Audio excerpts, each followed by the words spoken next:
space breakthrough as Earth's oceans unlock mystery of Jupiter's polar cyclones.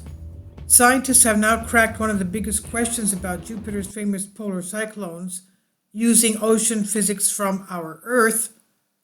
Earlier this year, NASA Juno spacecraft sent back the first evidence that the massive polar storms on Jupiter, best characterized by the blotchy clouds of red and yellow, are driven by a similar process that those govern the oceans of our Earth, and Jupiter's atmosphere is one of the most turbulent places in our solar system, more hostile than the boiling point hot plains of Venus, the toxic air of Saturn, and the ice-cold deserts of Uranus.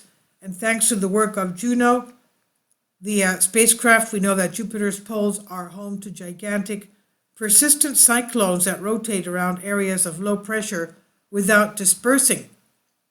The mystery of why Jupiter's cyclones have kept so stable intrigued scientists since they were first observed in 2016. It's because they appear to defy science. The number of cyclones remains fixed with 8 at the North Pole and 5 at the South Pole. 3 clusters of large cyclones are up to 5,000 kilometers wide. That's wider than the United States. Each is associated with intermediate around 500 to 1,600 kilometers wide and smaller scale vortices, whirlpools, and filaments, features formed by the water's turbulent stirring around 100 kilometers wide.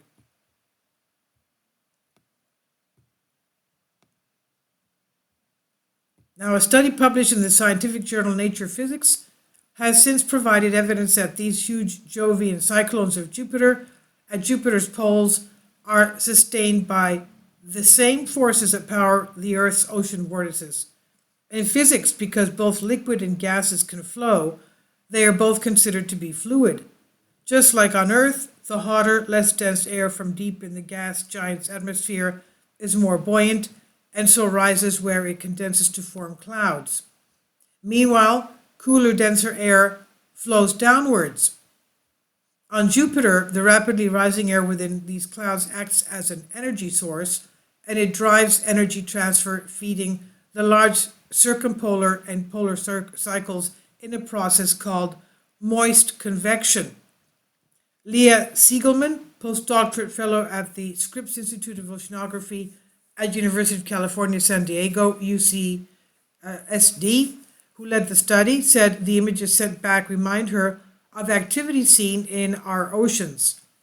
She told BBC Science Focus magazine, "When I saw the richness of the turbulence around the Jovian cyclones with all the filaments and smaller eddies and small whirlpools, it reminded me of the turbulence you see in the oceans around eddies." These are especially evident on high-resolution satellite images of plankton blooms, for example, but analyzing a series of detailed infrared images sent to them by Juno, the researchers were able to confirm the wider-held hypothesis that these cyclones on Jupiter's North Pole region were formed through moist convection. They measured temperature, calculated wind speed, and tracked cloud movement. By comparing these measurements to data interpreted from infrared images of cloud thickness, thin clouds corresponding to hot regions, thick clouds to cold regions, Ms. Siegelman and her team were able to map the massive storms.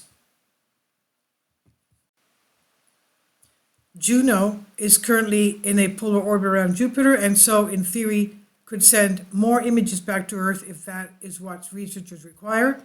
While the processes on Jupiter are at a much larger scale than on our Earth, Ms. Siegelman said the understanding of the gas giant's energy system could help to highlight energy routes at play on our own planet. She said, "To be able to study a planet that is so far away and find physics that apply there is fascinating. It begs a question, do these processes also hold true for our own blue dot, our Earth that is?" Juno's first set out on its space journey in the year 2011. It's currently scheduled to continue its operations until 2025. Between now and then, it's expected to make several more flybys of Jupiter. And this is on Express UK by Joel Day. Please leave your comments. Thank you for your support. Kindly support my Patreon account, the daily posts are 5 videos daily, and they are totally different from what I have on my YouTube channel. Thank you so much for your support and that you find all my content so interesting. You'll find the Patreon account details in the description box below.